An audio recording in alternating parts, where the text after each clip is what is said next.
How did you get started and what career did you transition from?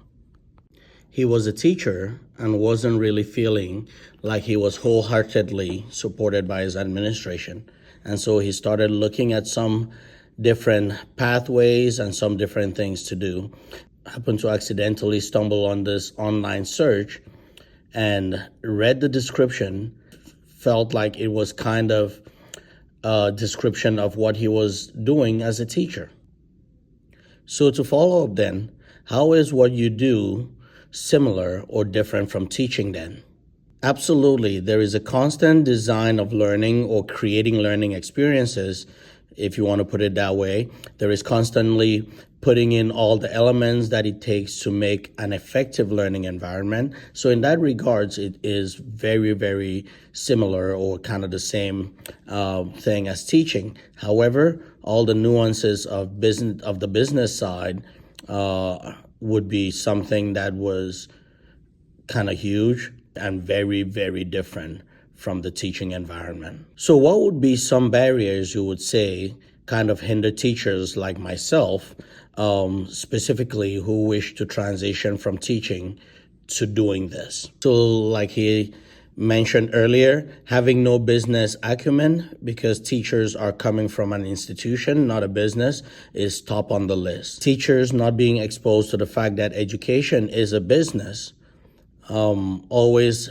has been and always will be, because the only part of the business they interact with so much relies on their humanity and their ability to provide for or from an intrinsic place. So how did you get your foot in the door?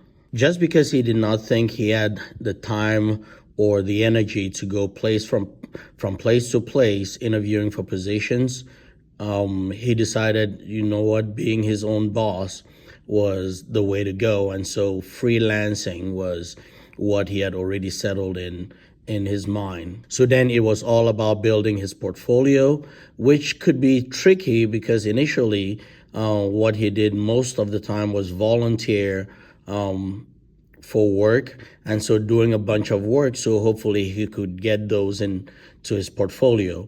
But just finding places that would allow him to do that. And because of intellectual property issues, it was kind of iffy then if he could put their work onto his portfolio. But he found enough places and was able to really build what he thought was a strong enough portfolio for himself. Eventually, it all became kind of a referral deal where people would refer him based on the work that he had done for them earlier on. And when others would check out his portfolio, it was kind of like, okay, this might be our guy. And so people would take a leap of faith with him. And that's how pretty much he got started. How do you manage your time and how does your work week look like or your day-to-day look like? Coming from the structure of the school day, it was a hard transition to realize that all of the work and everything you had to manage truly depended on you. Everything that needs to get done depends on you. Yes, there are deadlines from clients and all of that, but the hour to hour and day to day of how things really look is more like a blank slate, and you have to be the one that gets things done in order to meet those deadlines. He realized early enough that one of his strengths was always the ability to see the end product. And so the steps to get that were then just easy to figure out because he knew where he was trying to go into or what he was wanting the final product to look like. What are some obstacles to freelancing and how would you overcome those?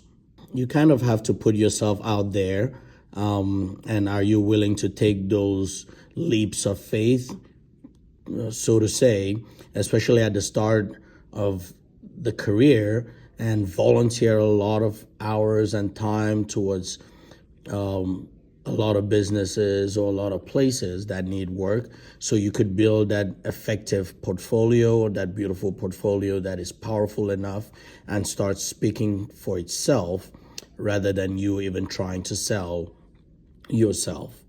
And so to him, anybody that wanted to get into freelancing, having that go-getter mentality of hey, I will keep putting myself out there. What would be your biggest piece of advice for somebody who would like to get started in this? To him, it was always about this phrase: how do you stand out from everyone else?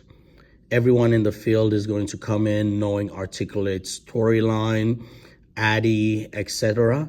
And so how are you going to be different from everyone else is what he figured out quickly would be the biggest thing. What makes you different?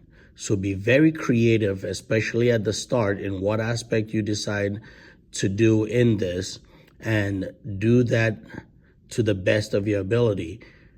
Be very comfortable with what you know how to do, and then perfect that skill. Your portfolio is huge.